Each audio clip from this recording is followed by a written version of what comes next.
Et si la plus grosse menace pour l'Europe, ce n'était ni Trump, ni l'Amérique, mais un tweet mal calculé du chancelier allemand. Imaginez, Friedrich Merz, au lieu de décrocher son téléphone, balance un refus cinglant à Trump sur Twitter, publiquement, sans passer par la moindre voie diplomatique.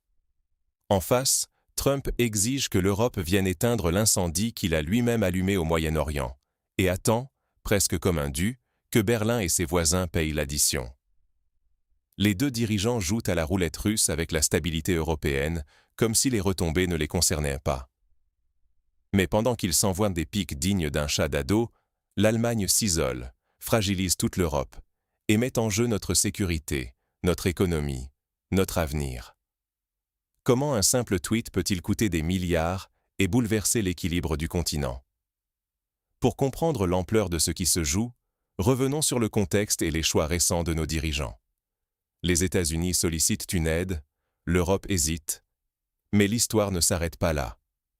Face à la crise grandissante au Moyen-Orient, Washington demande à ses alliés d'escorter les navires marchands dans le détroit d'Ormuz, un point névralgique pour l'économie mondiale.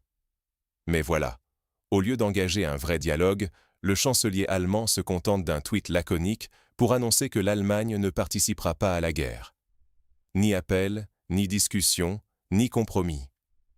Un geste qui ressemble plus à une querelle d'adolescents sur les réseaux sociaux qu'à de la diplomatie sérieuse, surtout pour un pays qui revendique le leadership européen. Pourtant, la réalité est bien plus complexe. Officiellement, l'Allemagne refuse toute implication directe dans le conflit. Mais dans le même temps, des frégates allemandes croisent déjà en mer Rouge, armées et mandatées pour protéger la liberté de navigation au nom de la stabilité régionale.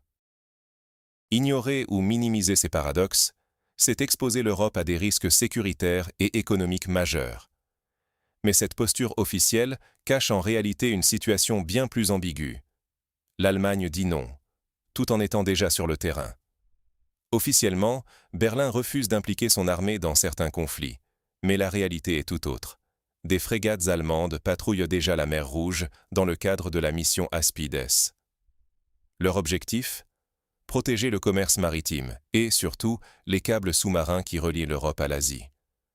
Rien que par cette zone, transite 17% du trafic Internet mondial, sans compter les 8% du gaz consommé par l'Europe.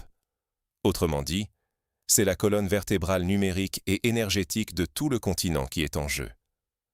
Le gouvernement allemand justifie sa présence militaire en invoquant la sécurité nationale. Pourtant, quand les États-Unis demandent de l'aide dans le détroit voisin, le chancelier se défile publiquement sur Twitter. Ce n'est pas notre affaire.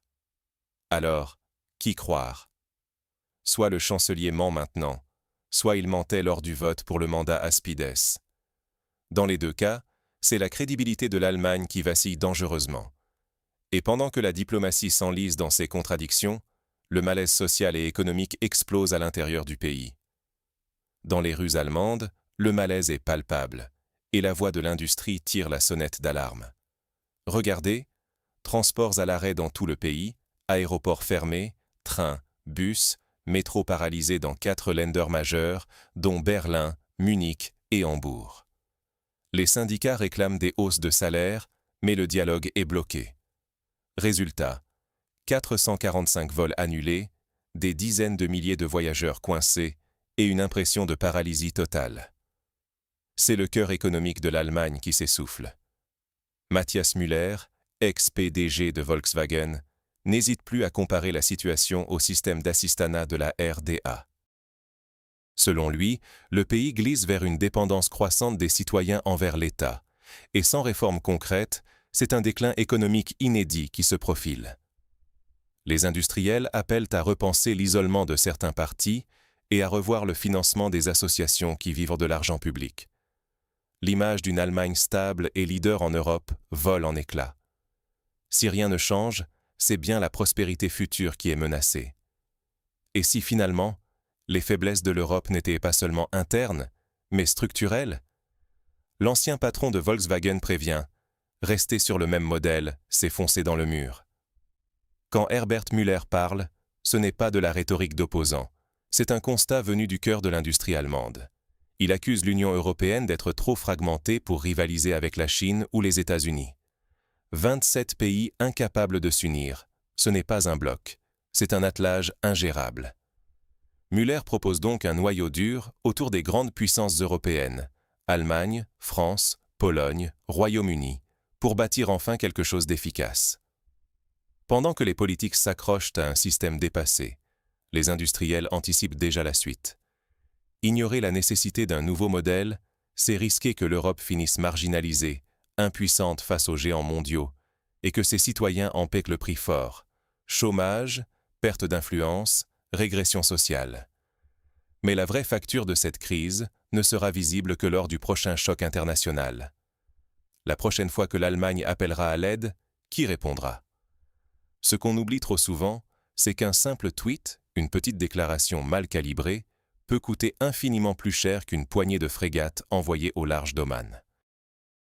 Quand Trump secoue le Moyen-Orient et exige que l'Europe se mouille, Merkel, ou plutôt Merz aujourd'hui, refuse, mais le fait si maladroitement qu'il réussit à froisser ses alliés tout en trahissant ses propres engagements écrits. L'économie allemande patine, l'industrie s'inquiète à voix haute, et même d'anciens piliers comme Volkswagen avouent que la maison vacille. Pourtant, les vraies conséquences restent à venir. Demain, si l'Europe compose le numéro de Washington en cas de nouvelle crise à l'Est, il se pourrait que personne ne décroche. Le prix de l'arrogance, de l'incohérence et des calculs à court terme pourrait alors se révéler catastrophique pour la sécurité, la prospérité et l'indépendance de tous les Européens. Rester aveugle à ces signaux, c'est s'exposer à payer le prix fort, tôt ou tard. Soyez attentifs.